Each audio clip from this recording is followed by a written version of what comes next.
Welcome to GAF Dash Lockdown, a regular show where we educate ourselves for the struggle to come. Today, we are going to be talking with Fuel Poverty Action, a grassroots group uh, fighting for real solutions to the cold home crisis through protest and direct action. But first, let me remind you what is GAF and how you can get involved. The Green Anti-Capitalist Front is an alliance of groups and individuals united by a belief that capitalism is one of the core causes of the environmental crisis threatening us all, and if we don't act now, the cost of that crisis will fall on the poor and powerless. If you want to get involved, you can contact one of the existing groups, which you can find in places like London, Birmingham, Glasgow, and Edinburgh, among others. All the contact info is on our website. But also remember that GAF is a front, and as such, as long as you agree with our aims and principles, you can create your own collective or take action under the GAF banner without having to ask for permission. You can find our website at greedanticapitalist.org, our social media in Twitter, Facebook, and all the usual stuff. And also, I would like to remind people, or to tell people, because I've forgotten to tell people in every other interview until now, that we also now have our open collective account, so sort of like a crowdfunding platform. So if you would like to contribute to us, continue doing this kind of activities, as well as all the other projects we are involved with, you can do so, and you can find that in our website as well. And finally, before we begin, a couple of shoutouts. Well, actually, just one this time. It has been very little time since we last did a live stream, so we don't have much updates. So it's just going to be one for today, and it's about Call Out for Solidarity, launched by our comrades in Palestine Action. They were here in the show just a couple of episodes ago, and they are currently suffering a wave of state and police repression due to their activities against the Elvis system, an evil company that is developing weapons that are killing people as we speak in Palestine. And as such, they have called for solidarity among every group and individual involved in direct action to retaliate against Elvis systems and their allies in the UK. And so from GAF, we will encourage everyone to heed their call and use whatever means necessary to demonstrate to the British state and to every system that they cannot get away with it. As they say in their communicate, as the state cracks down on us, we will crack down on every system. Solidarity means attack. Go for them. And with that out of the way, we're going to start the interview. But today it's not going to be me doing the interview, at least not most of the time, although I may interject at some points. But another comrade is going to be conducting it. So I'm going to give let P take over. Yes, hello. From one lovely accent to another one.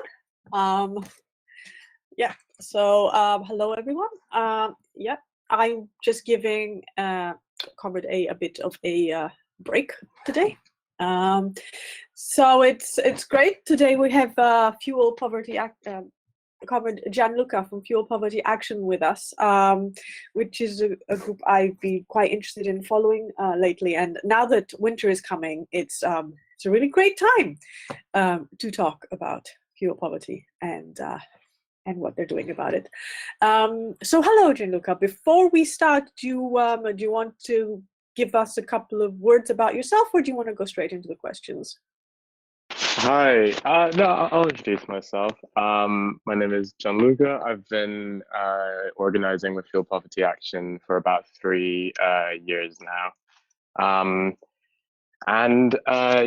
It's for me personally, I'm an anti-capitalist and environmentalist, and that's what Fuel Poverty Action is about, and that's why I joined. We're a campaign group working sort of in between. It's difficult because we're not an environmental group, but we're often in conflict with other environmental groups because, you know, we obviously want to decarbonize the economy, we want to decarbonize heat, we want sustainable energy now, but not at the expense of the people who are currently required to pay for this heat. We've been around for 10 years. We work mostly in London, but we also have campaigns and current and past campaigns beyond London as well. Okay, so you've kind of started a little bit on my first question, but like for all the people here who might listen to this, who might not have heard about fuel poverty action, would you like to just give us a brief overview of what fuel poverty action is and maybe how you got started? Yeah, so fuel poverty started a long time before I joined by a group of people who sort of realized the direction this country was heading in terms of energy, and the sort of control of energy was being passed away from the state, which I think we all know wasn't maybe necessarily doing the best job anyway, but it was passed on from the state, and a lot of the responsibility for providing the energy, which obviously in a country like England is not just something, it's not a luxury, it's a complete necessity. It was being passed on to private companies. So we call them the big six, who they are, I can't actually remember off the top of my head, but basically large companies, and gradually bills were getting higher. The standard of homes was becoming lower. England has the worst housing stock in terms of heating insulation. I think it decided a campaign needed to come out of this.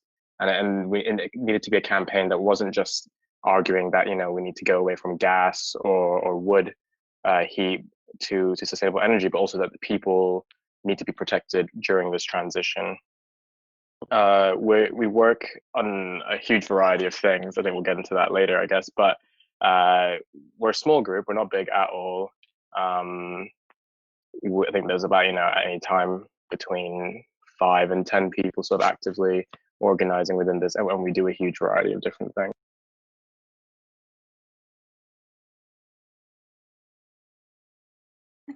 Okay, would you like to speak to us a little bit, give an idea of that variety of different things that you talked about that you do? Yeah, definitely. So I think the most basic thing we do is sort of casework. You know, we have a section on our website that people can message, and through Facebook and Twitter, we'll often just get messages from people unfortunately suffering from issues relating to their heating system or their bills, and we'll support them with that. You know, and that can be very simple, it can be very difficult. It can be, you know, simply us helping them write a letter to their local council, or it can be us, you know, maybe tying them into a larger campaign that we might be organizing. We also do much wider things. We feed into sort of policy work at many levels, most often to councils. We're talking of councils quite a lot, and also with NGOs and others, because I think what Fuel Poverty Action do is we speak to the people directly suffering from fuel poverty. So we're sort of a good window into what's happening on the ground for some of these people that are a bit disconnected from that, whether they're working for NGOs or the government. We also do direct actions and campaigns. This is something that we often do with the support of other organizations, such as a lot of pensioners groups that we work with. And also just in general, it's hard to say what we do, because we really do whatever there is time to do, or whatever there's appetite to do, or whatever it looks like there needs doing. Okay, well, that sounds great. I mean, that's the best thing, to not like get yourself tied down to only doing one thing or being prescriptive or precise about what you do. Gives you more flexibility, I think, to do, as you said, what is needed at the time. So you say that you offer a lot of support to people who need assistance or who suffer themselves from fuel poverty. Could you like get into that a bit more? Like, how is it? Do you advocate for them, or are there ways that you can empower them themselves? Do any of the people who come to you for assistance Of course, end I up think, going or you know, taking on actions themselves? Yeah, so I'm fortunate enough to never sort of be on the very, very bad end of sort of fuel poverty issues. Obviously, I think if you live in the UK and you're not incredibly wealthy, you are suffering from the sort of privatization of our heat system. But a lot of fuel poverty action members have started campaigning in their local estate block or the local community because they have got in touch with us and said, look, this is happening on my estate. And we've sort of got back and said, look, one of the things you can do here is to sort of talk to your neighbors and build collective power. And in terms of empowering people, yeah, so the most basic thing is to know your rights. We've got a thing on our website, sort of know your rights leaflet. A lot of the time, ideally the law is on your side, and with a bit of advocacy on whether we're helping you or whether citizens advice or these other types of organizations help you, some of these problems become ironed out. Other problems, however, it takes a bit more, so some things that are just chronic about the system in the UK. So for example, we have this campaign that we've been running for years now in Southeast London, in Southwark and Lambeth, and increasingly other parts of London as well, around heat networks. And I think I'll explain what heat networks is. I guess I don't know if that's something that's common knowledge. I know what they are, but that's because I'm a bit of a geek in these things. But it would be great if you could explain what they are, because I don't think it's common knowledge. Yeah. Okay, good. Yeah. I mean, correct me if I'm wrong, because I'm not an expert anyway, but they're basically also known as district heating. It's sort of when you have a centralized heat system using heat from, let's say, like a waste incinerator or other such, or factory, and you use that heat to power the heating system of a whole estate. It's very common in a lot of council estates, and there are unfortunately a lot of them across London, and I mean, in fact, across the UK, they're all sort of failing. And to fix these, it's a huge amount of money, which local councils don't have anymore. And I guess that's because of austerity, which I'm sure we'll go into later as well. But an issue like that, an email can't solve that. Helping people write a letter to the local council saying, please fix our heating system, it isn't something that will ever work. So when this happens, we need to start thinking about a wider plan of action.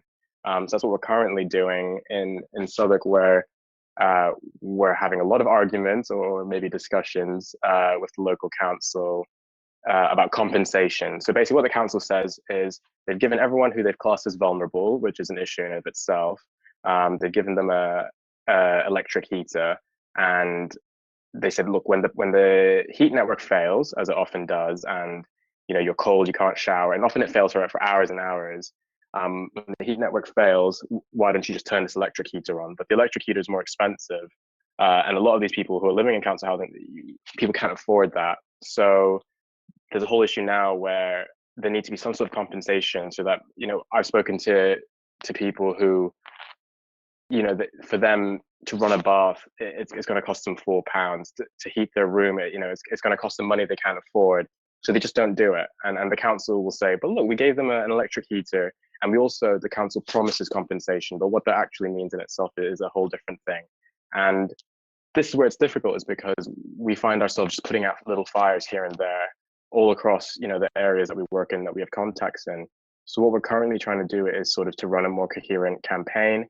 We're speaking to lawyers about this as well, but just basically to get people together to sort of bring everyone's case, so instead of bring each person's case, to help them bring their own cases to the council to get compensation. There's been a little bit of progress on this. I think a leaseholder on a council estate got fed up and basically just hired a lawyer who did it pro bono, and took Southwark Council to court to get compensation for all the times there were outages and he had to use a heater. And he actually won. I think when I was speaking to him, he mentioned that Southwark Council didn't actually bring any lawyers to the first part of the trial, which I guess is maybe either incompetence or arrogance, but we'll probably both. Okay, yeah, that's very interesting. Like, I mean, for me, it seems like this is kind of part and parcel with the fact that they have generally stopped the upkeep or the renovation of council estates anyway, because the whole plan of the Tory government is to get rid of them all. And the best way to get rid Yeah, of them is to let them fall in disrepair. So yeah, heating is just one of the many things that they're letting go. absolutely. Well, I guess I have two questions. One would be, so it seems like it's more, there's more treating rations in a way for loss of money, rather than with actually getting them to fix the problems or upgrade the heating systems to begin with, which is going to the problem, would be the first question. And the other is, do you generally only get cases that deal with, that are in council estates, or do you ever get cases in private housing? And I guess it's very different what you can or cannot do if somebody lives in private housing and is from fuel poverty. So my experience of this is most of the ones are in estates, mainly because the two big things we sort of work on are issues of cladding and insulation on tower blocks and on heat networks. And also just because in the private sector, while there are often sometimes horrific issues, a lot of the time, the answer is for the landlord, you know, has these legal requirements to meet to provide heat for their tenants. Obviously, we all know that, you know, this doesn't happen the way it should, but there are sort of these rules here. Whereas when it's the council that's the one responsible, or a large energy company that owns the heat network, it's often a bit more nebulous and hard for people, you know, not always, but sometimes you know, you can sort of write a letter to your landlord and stuff like that. But we've had cases where people write in because they're sort of saying, look, we have this problem with our heat network, but we can't even figure out who owns the heat network, who manages it, the company, you know, whether it's, you know, the developers like Peabody or other property managers like Pendleton, you know, they don't even know who's running it right now. We've written them hundreds of emails, no reply. The company that on the, you know, on the maintenance thing says is running it has now gone bust.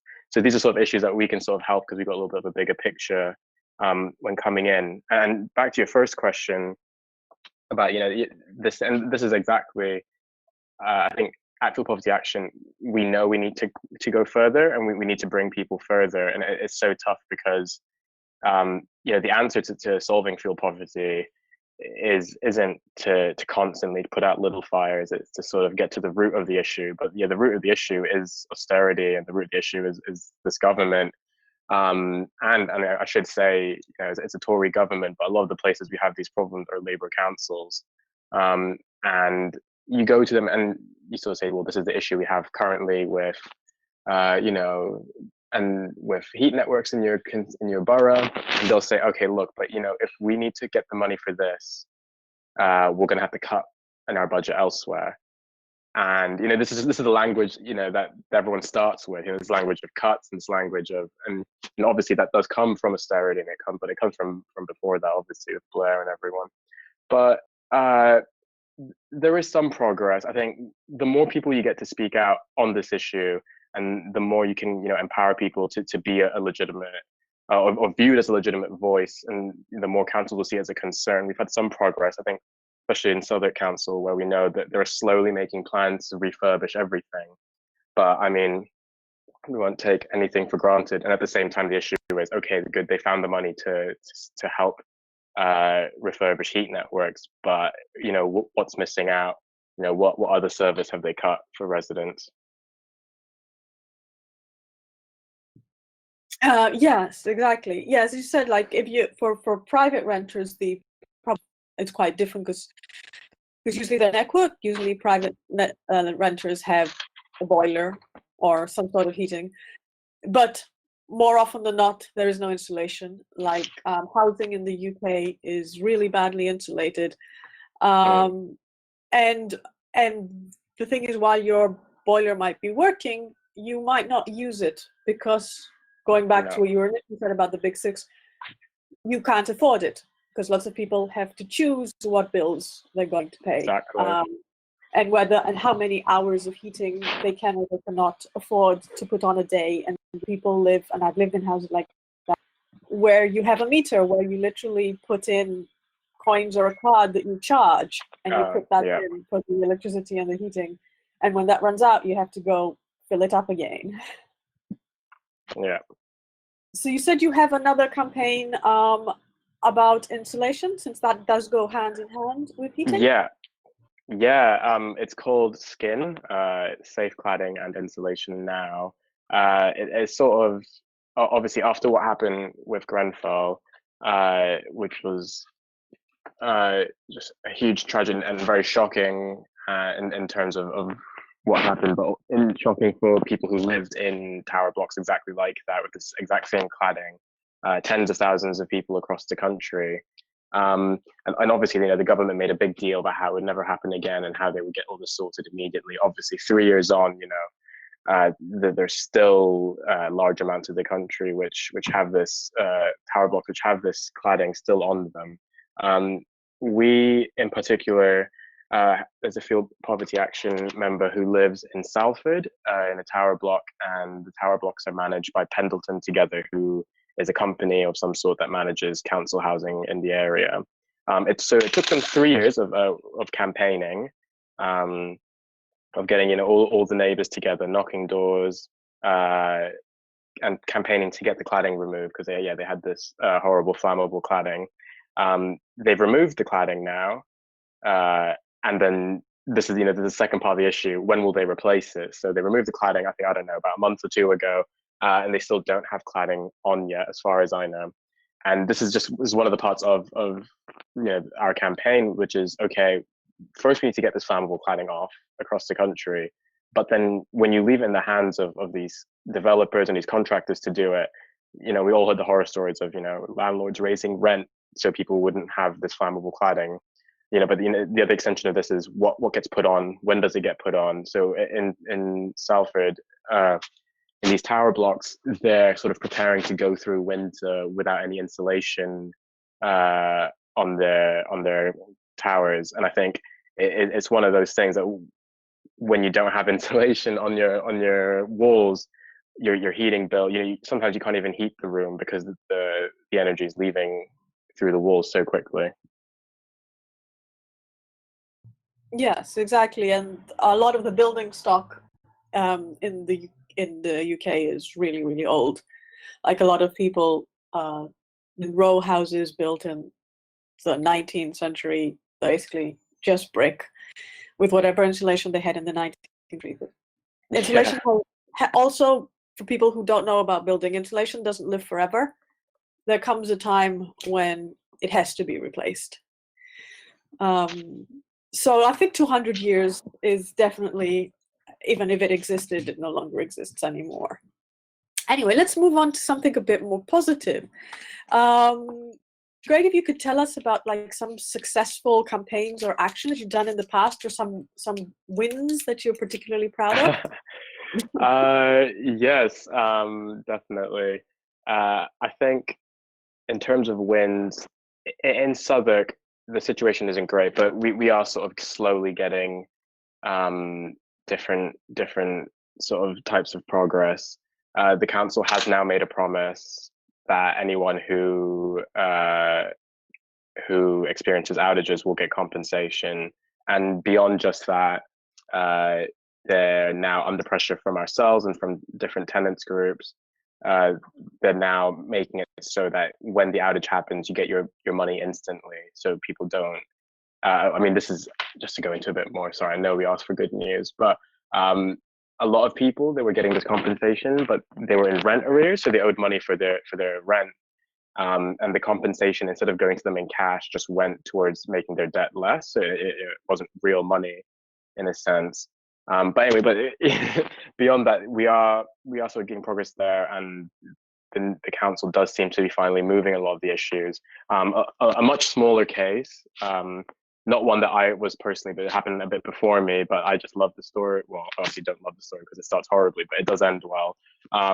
British Gas took on the contract for an elderly couple, and just started harassing them about a debt they owed. The elderly couple maintained, they didn't have a debt to British Gas, and British Gas, were sending letters after letters, calling them, knocking on their door. And what Field Poverty Action did was we put them in touch with a pro bono lawyer.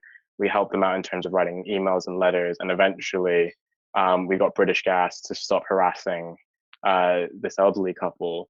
But I mean, for me, there's just such a, you know, the issue of debt aside, this is just such a, you know, it almost encompasses everything that's wrong with the system we have now, that you have this massive company harassing an elderly couple who have no idea why they're being harassed and have no reason to be harassed. And it, you know, it's only once someone with legal expertise and someone like, you know, a campaign group get involved that they actually stop. And I think this is what we're trying to prevent, and that's why we, you know, we have these know your rights stuff, like, and different types of like online resources, because we need to be able to help people stand up for themselves as well. But yeah, beyond that, I'm sorry, not a huge amount of good news. Oh well. So you started off talking about how privatization of the heat network is part of the big problem and how it didn't work. And I know that that having a public monopoly doesn't always work either. So would you like to talk about solutions and better alternatives to the current situation? I'd love to. Probably have thought about them and have some nice proposals for us. Yeah, actually, I think one of the easiest and clearest proposals is sort of public and community ownership. So sort of to remunicipalize our energy systems. I think there was a campaign in London around the first time Sadiq Khan was elected, called, I want to say, Switched On London. And it was, I think Sadiq Khan even put it into his manifesto and then I think backed out of it.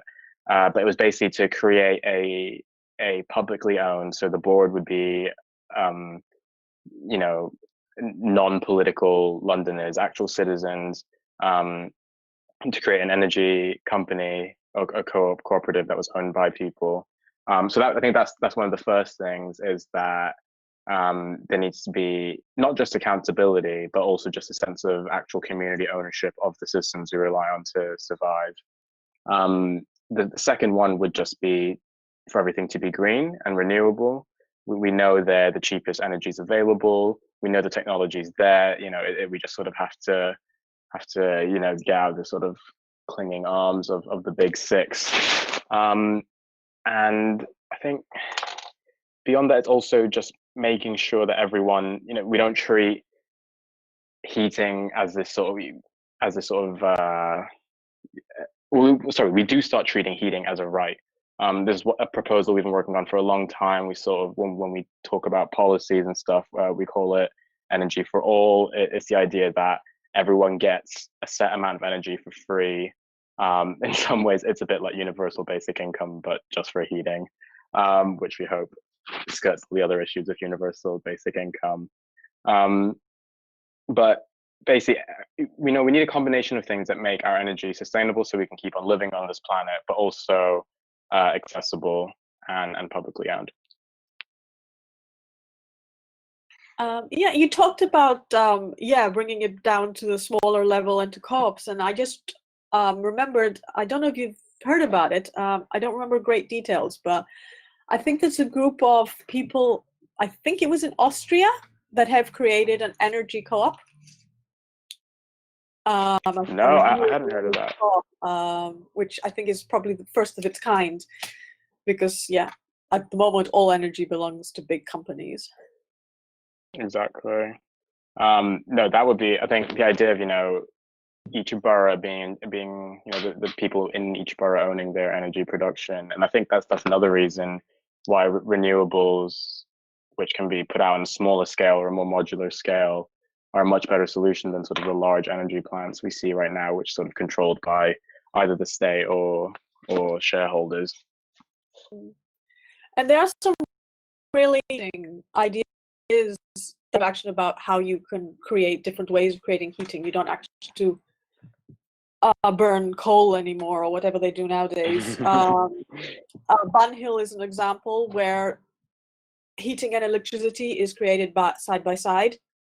Because when you create electricity, you automatically create heat as well. A lot of electric plants throw away that heat, actually use it.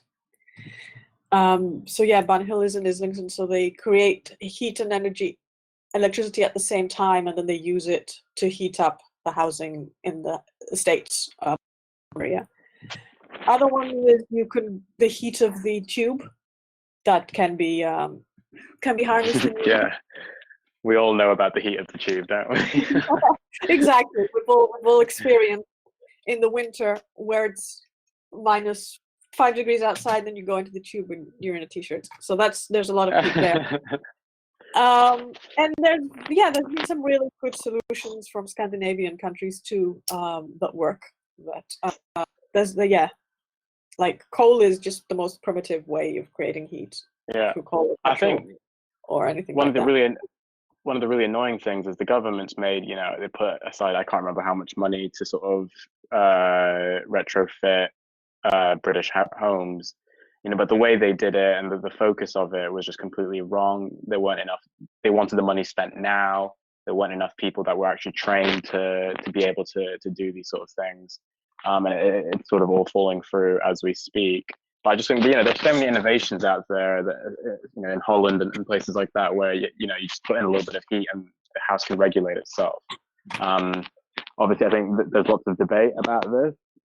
Different experts say different things. Some people talk about, okay, you've got really good insulation, but then what happens with damp and stuff like that.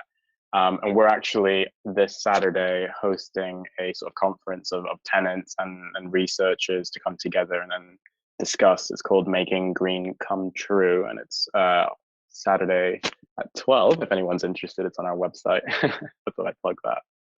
Yeah, no, that sounds really interesting. More people need to learn about all the solutions that exist out there. Because one way to combat fuel poverty is to actually need less energy to heat your house. At the moment, most houses and in the UK, you're just throwing money out the window, literally. Yeah. So you talked about how heating should be a right. So many things should be a right that are not.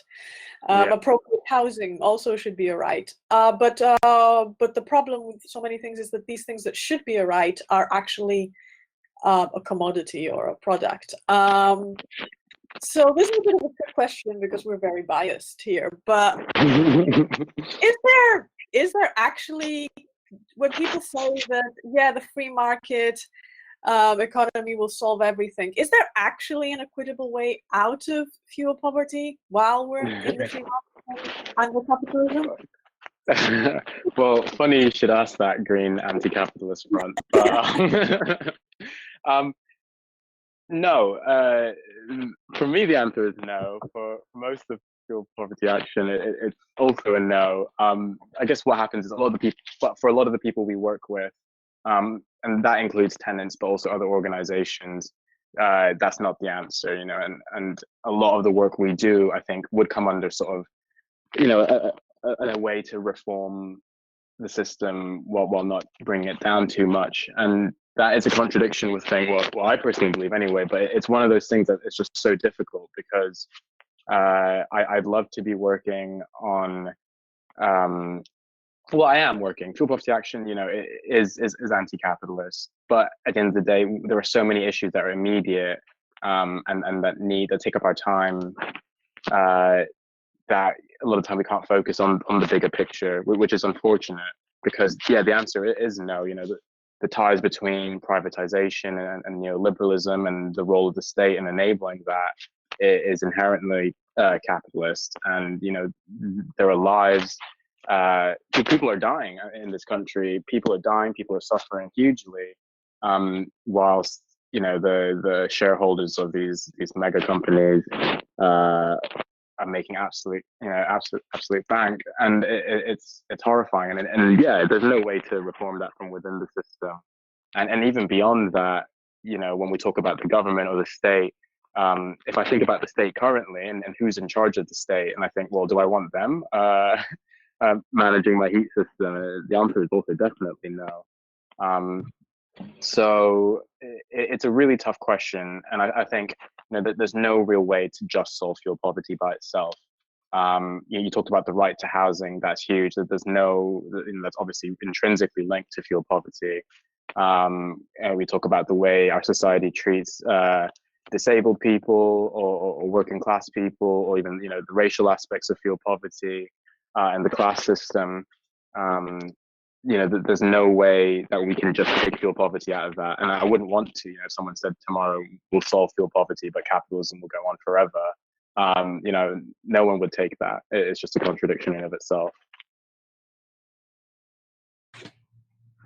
Yeah, exactly.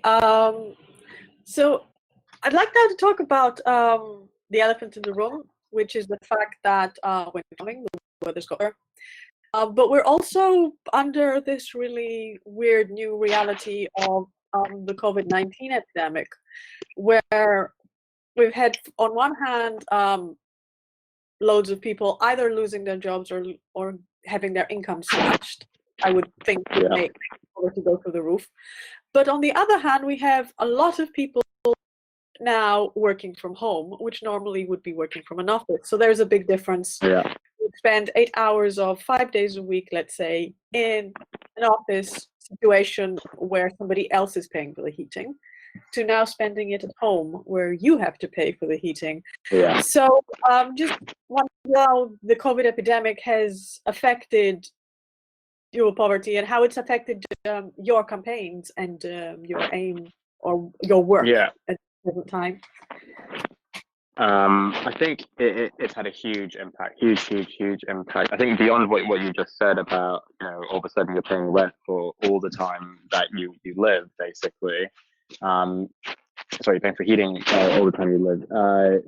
Even beyond that, when in the past, for example, when heating systems fail, what councils were doing was giving people vouchers to go to the local leisure centre, local gyms, or even the local library where there was a functional heat system, hot water showers and stuff like that. But obviously under lockdown and because of the pandemic, people can't even go to their neighbour's house or to a family member's house. So it's a huge issue, and definitely we're going to see this winter it's going to really exacerbate, because what are people going to do? And councils are so slow moving in so many ways, and I definitely haven't seen it where we work adequate measures put in place. So much was put on hold to deal with the pandemic that now, however many months on we are, the councils aren't ready for this coming winter, and I'm really worried about that. And in terms of our own campaigns, it has been quite difficult. Just as the pandemic started in February, we were beginning to go to different estate blocks, different community centres and estate blocks in Southwark. We were presenting to the residents there sort of a mixture of a sort of like know your rights types thing, but also trying to sort of start a campaign led by the residents themselves. Unfortunately, fuel poverty is obviously an issue that affects the oldest among us the most, because they spend the most time at home. A lot of them are living off their pensions, and it's just not a group that you can engage with face to face anymore. But even beyond that, it's also a group that is quite difficult to engage with online, because they might not have a smartphone, they might not have a laptop. We are sort of getting back to it,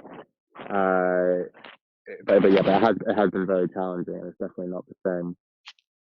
And it also, some of the people that were really hard to reach or hard to engage with in person, now when they don't turn up for a Zoom meeting or they don't turn up for a call, it's even harder to reach out to them when you can't just go and knock on their door.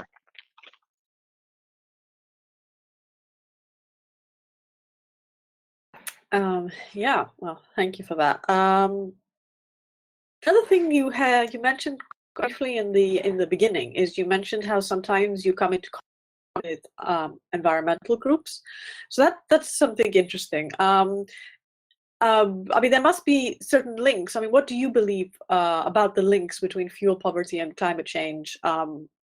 Is there any opposition, or is there a way that both could be solved at the same time? There is definitely, both could be solved at the same time. I do think there are a lot of tensions within different parts of the environmental movement. I think, when you're with organizations like GAF or other sort of leftist organizations, I think there's this idea of consensus around being anti-capitalist. But then when you go to other parts of the environmental movement, or even parts of government, there's this huge overlap between. And to me, it's just it's almost jarring when you hear these people talking about the huge business and investment opportunities coming up in heating, and sustainable heating, and the huge sort of everyone we need to look at this as a growth area for the next 3 years, or whatever nonsense they say. And I just think to myself, this is the exact type of cowboy attitude that is ruining lives right now, because these investors come in and to them, it's just another financial thing. They're going to invest, make money, and then they're going to, spend that money elsewhere or whatever. But in the meantime, when they're doing a shitty job of managing the system, people are dying, people falling ill, and I think it's painful, because I often have this pessimism that the environmental movement will do just enough to avert the very, very, very, very worst effects of climate change. So they'll turn it around before the 1% start feeling the heat. But on the way there, the people that we work with on a daily basis, pensioners, social housing tenants, etc., are just going to get, what's going to happen to them in the next 10 or 20 years. I just do think is probably just to make me angry. But I think on the other hand, on the other side of that, is I just do think they're so linked, and we need to address both at the same time, and we can address both at the same time.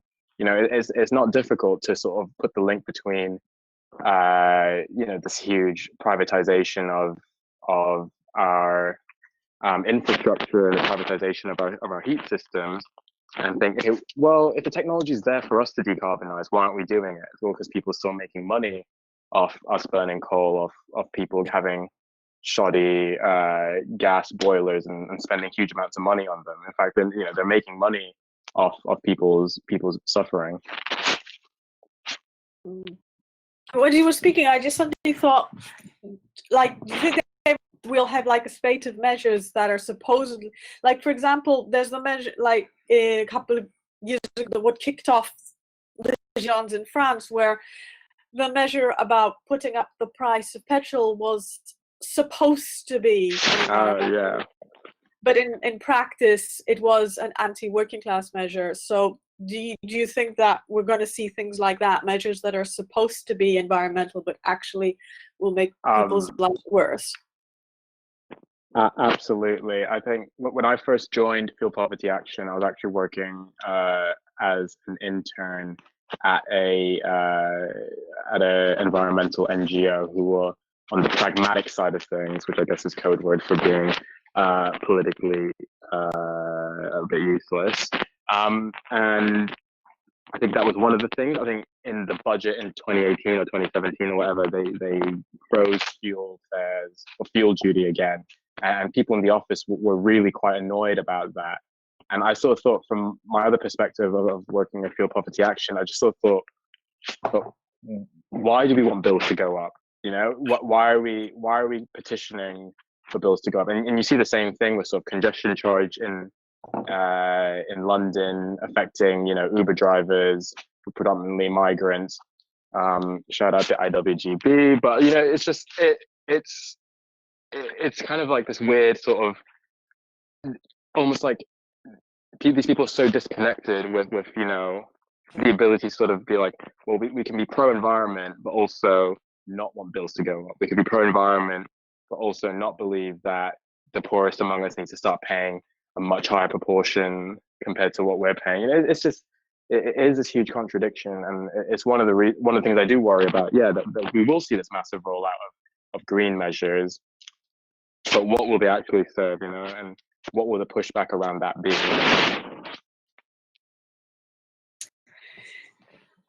Yeah, exactly. So one other thing I'm curious to ask about is like, let's say somebody is what's the word? Is inspired, like, because what you do is very inspiring, and so somebody is inspired by your work and would like to start, would like to do a similar campaign or just start work. Is there any advice, any words of experience you'd like to share about how it is to organize the kind of campaign, the kind of actions or work you do with Food Security Action? Yeah, yeah. I think the biggest one is that you can just go do it, you know. And I think there's this sort of sense, especially if you're young or you're not, you know, part of, you know, you haven't organized or done campaigns before. There's a sort of like, you know, am I good enough to do it? You know, do I have the right to do it? Obviously, you know, there are all the usual things you have to check, like, you know, whether or not the people you're doing this for want this and stuff like that. But I think it's not in the same way that, you know, when you go to your work, you get this label of like assistant or you know, you get the label of intern, or, you know, then you work yourself up the ranks. At Field Poverty Action, we're non-hierarchical, and I think that's definitely, you go out there and, you know, if you put in sort of the effort and you're willing to listen and try new things and to lean on people to support you when you need supporting and to support others when they need supporting, there's no reason why you can't go out there and do it. The other thing I would say is sort of do something that in some ways rooted in community. Obviously, you know, Field Poverty Action works across many different communities, and, you know, you don't always have someone living in each one. But I think it definitely works to have ties with people who live locally. It definitely pays to be local yourself. And I think the other thing is also just, yeah, to go back to the first point, it's just go do it, because there are so many things that need doing. And there's no point waiting for other people to go do it when you are there and willing. Yeah, exactly. That's our motto too. Just do it. Don't worry about if you're doing it right or if you're doing it wrong. Doing something is better. Even if you make mistakes, you're going to learn from mistakes anyway. And let's say I've got inspired by what we've just been talking about, and they don't want to start their own campaign, but they'd like to get involved with you guys, or they'd like to support you in some way or other. Would you like to give a shout out how they can do that? Oh yeah, of course. Well, we have a donation link on our website. That's probably the easiest thing. But I think the most helpful thing would be to volunteer time. You know, we're all volunteers at Field Poverty Action, and there are almost like 1,000 things to do, and we're constantly not doing things because we just don't have the time or capacity to do them. So I think, you know, if you're sitting at home and you're looking for something to help out with, and, you know, you've got a couple hours, you know, it can be anything from half an hour a week to, you know, maybe you've got the whole week. I don't know, but anytime you have, if you want to help out or get involved in different things, please do get in touch on Twitter, or our email is, I think, fieldpovertyaction@gmail.com. And I guess what I would say about doing stuff, organizing with us, is you can do what you want in the sense that you can find your own opportunities and do them under sort of, you know, the Field Poverty Action name, or with our contacts, in whatever fashion interests you. We're a group of, you know, like I said, between 5 to 10 people, and not all of us are interested in the same thing. But, you know, we sort of focus on what excites us and what we're passionate about. I would also say, you know, there are so many other great organizations out there if you're feeling inspired, you know, like Acorn or London Renters Union. And there's never any harm in sort of throwing yourself into those things either. Yeah, exactly. There's so much to do in so little time. Let's clarify. During these hard times where a lot of people are not really able to go to meetings or to even easily leave the house or travel, there are ways to participate and there's all sorts of things that can be done online or from the person's home, correct? Yeah. For us, I think moving to Zoom has been very difficult, but it's maybe that's one of the good news stories I should have brought out. I think about May, one of the tenants groups we've been organizing with had sort of figured out a way to get most of the sort of pensioners they were working with connected onto Zoom in one way or other. And I think there's something heartwarming about, you're in a Zoom call of 20 people and, it's you or some other organizers, but the rest of them are mostly people older than 60, 70. And they're all sort of, none of them are on mute at all, but, you work through these things. Half of them are, trying to figure out how to turn their video on, half of them trying to figure out how to turn their video off. But yeah, Fuel Poverty Action, I remember, we don't even all live in London, so we're meeting online, we're working online now. And that in itself is more work that we could use help with, if you don't want to, physically get involved with things. Or maybe you do want to physically get involved with things, in which case I would say you might have to wait a bit because it doesn't look like we'll be coming off the internet for a while. But yeah, definitely get involved. Oh, great. And one last question from me before we see if there's any other questions from anybody else is, do you have any, you mentioned how this weekend doing a conference, which I'm assuming is online. Do you have any planned action or campaigns you'd like to advertise? Currently we don't. We don't, but I would. We have plans. We've got a lot of plans, so I would definitely ask people to follow us on Twitter, or we have a mailing list as well. If you email us, we can add you to that, because we do have plans, and I think once lockdown's over and this pandemic's behind us, we do plan to be out on the streets. Yeah, I think that's the thing for everybody. It's really, really hard organizing anything in this new reality. But it was really great talking to you. I personally really enjoyed it. I hope everybody else listens to this interview also is inspired and as I did. Is there any questions? Like, would anybody, listeners, would they like to ask anything? So it's not just my voice.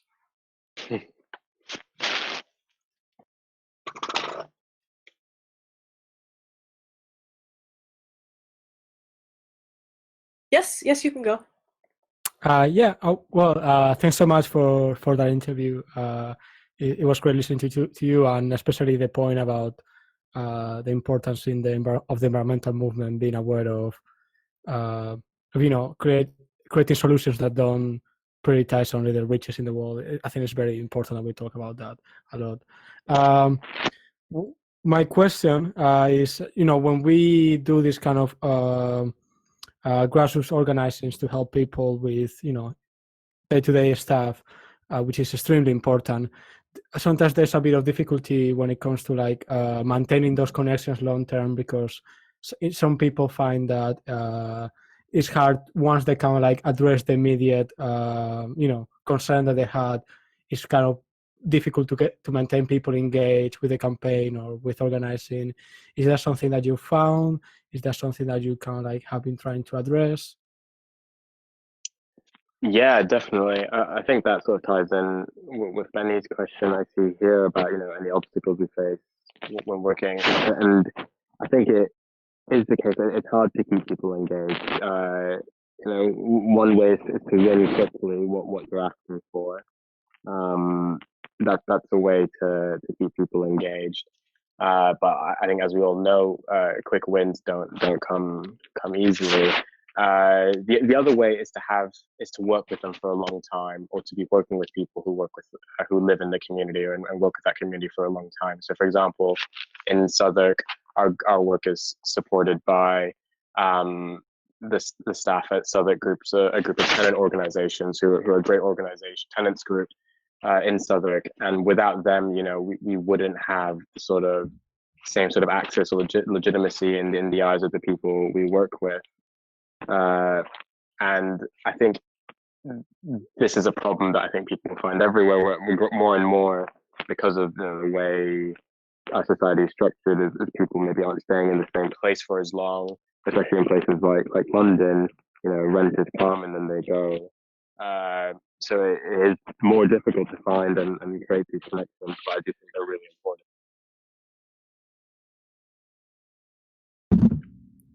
I mean, yeah, I think that makes complete sense.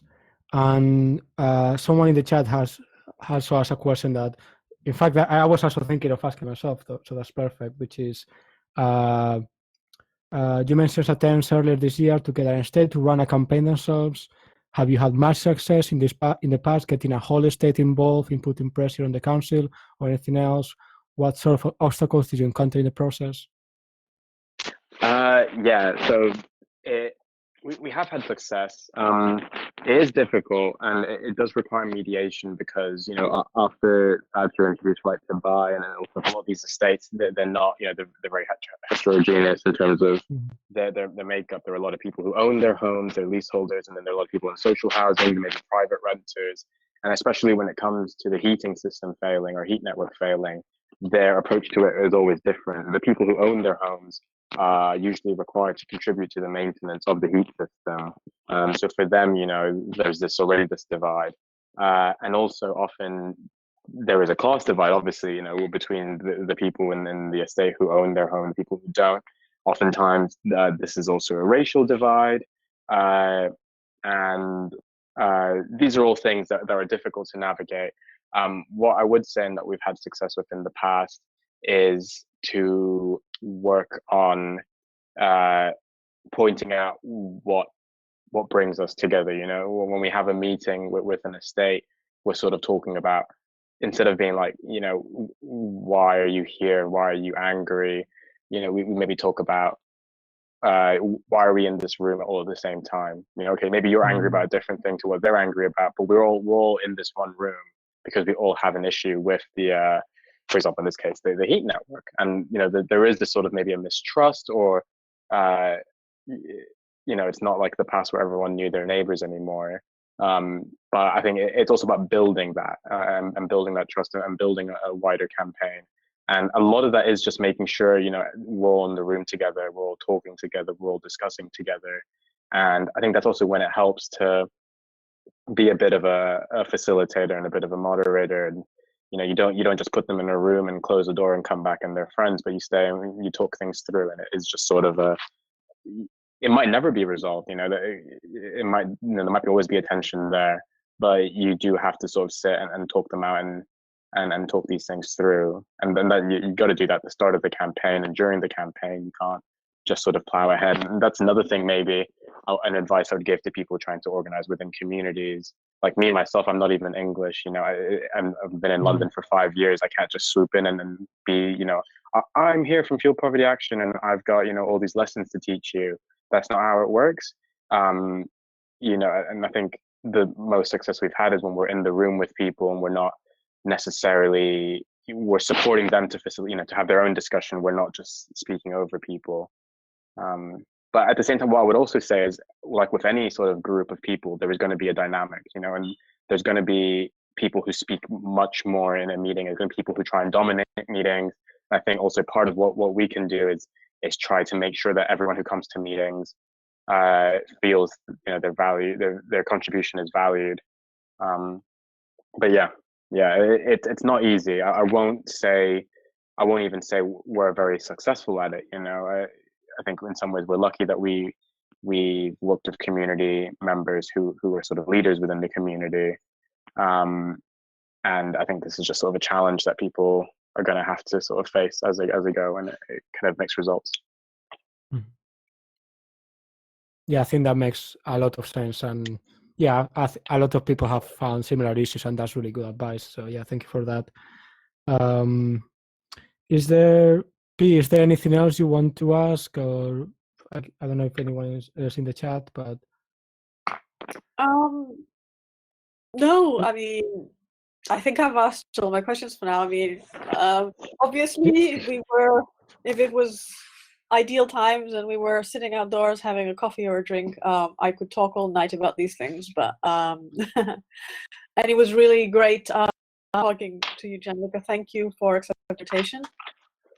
No, thank you so much for having me and having Fuel Poverty Action here. I think we're big admirers of what you guys do, so it's a pleasure to be here. Thank you, and so that I am definitely an admirer of what you guys do.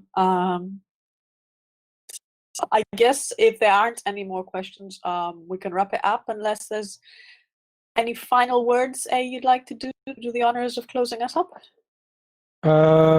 Sure, I'll do the classical, like my classical bullshit outro. No, yeah, but yeah, thank you so much for being here. It was really great hearing the campaigns you've been doing and all the work that you've been doing is really, really inspiring and I think really, really important.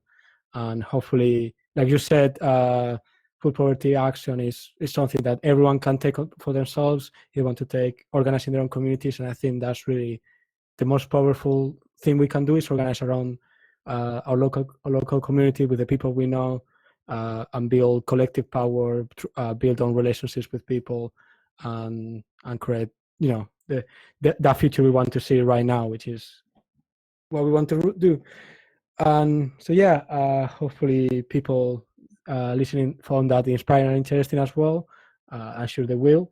And before we go, I do want to remind people that we have another event coming up. This time is a film night on the 10th of December around the topic of permaculture, which is going to be really nice. We are all kind of like newbies to this kind of thing, so we are all going to be learning together. So if you're interested about permaculture or urban gardening and all this kind of thing, do come and hopefully learn a few things. And yeah, I think that's going to be all for us today. Thank you so much for being here. Hope to see you soon. Hopefully see you in the streets when we are allowed to go out again. And until then, see you. Take care. Keep the fight on. Goodbye. Bye.